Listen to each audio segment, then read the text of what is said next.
Well, I like what Aaron Sorkin says, that an adaptation of a true story as a movie it's not a photograph, it's a portrait, and so you're trying to paint as accurate a portrait as you can. And I also like what Ken Burns says, that it's an exercise in emotional archaeology, and so it's a wonderful process to just like put yourself in the moment.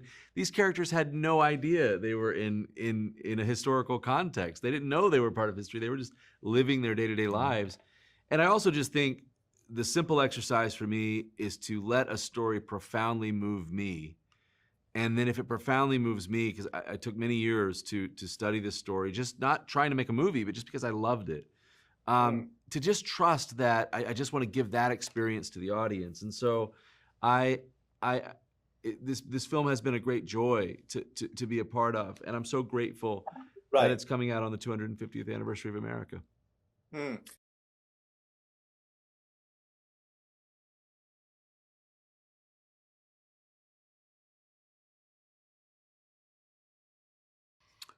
Well, I'm a little inside baseball here. I didn't actually read the whole script, but I knew the story. This casting sort of phenomenon occurred in such sort of short time, condensed time, that I got on a plane, got there, and read the sides. To his credit, I was like, "Hey, Kelsey, can you play this role?" Yeah. And he's like, "I'm there." And he got on a plane. It was I'll do anything for him. But you know, it's interesting. This emotional archaeology thing. It's not just for historical figures, it's for fictional characters as well. You go digging to figure out what it is that makes a person tick, what it is that underpins their greatness or lack of greatness, what it is that submarines them or sabotages them. In the case of the young George Washington, well, what Lord Fairfax sees is potential. Potential that he recognizes in George Washington because he knew it in himself when he was younger. And he sees a twin, you know, a sort of a twin flame, I guess you might say, and say, okay, here's a book of matches. You go start a fire or two.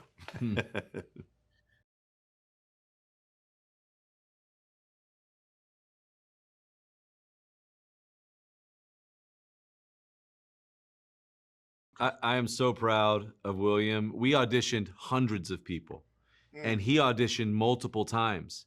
And so he earned this role through his performance and his character and his gravitas. And I could not be more proud of a young actor, except maybe Michael, who plays David in House of David. But same thing. It's so much fun to take a chance on somebody, as Lord Fairfax took a chance on George Washington. So there was a similarity to William's starring in this movie. And what I wanted to do was just surround him with greatness, knowing that he would rise to that occasion. And so to put this cast, every award you can think of is represented in this cast. And I'm so grateful that it's the best cast I've ever worked with. And I'm so grateful that everyone committed so deeply to the idea of the movie, to the heart of the movie, to the fact that we wanted to write a love letter to America through the movie.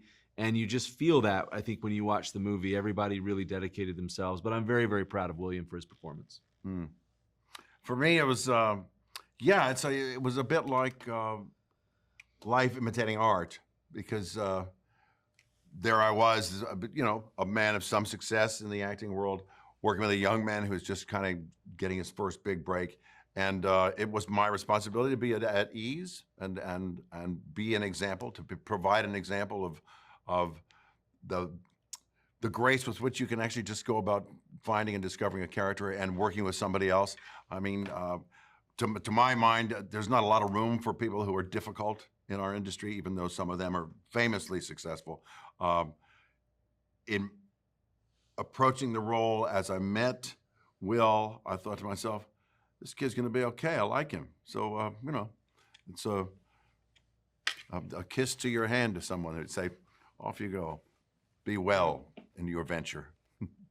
Well, they told me to wrap it up. I had a good time talking to you. Thank you so much for your movie, John, and such an honor to talk to you, Kelsey. Thank you so much. Thank you.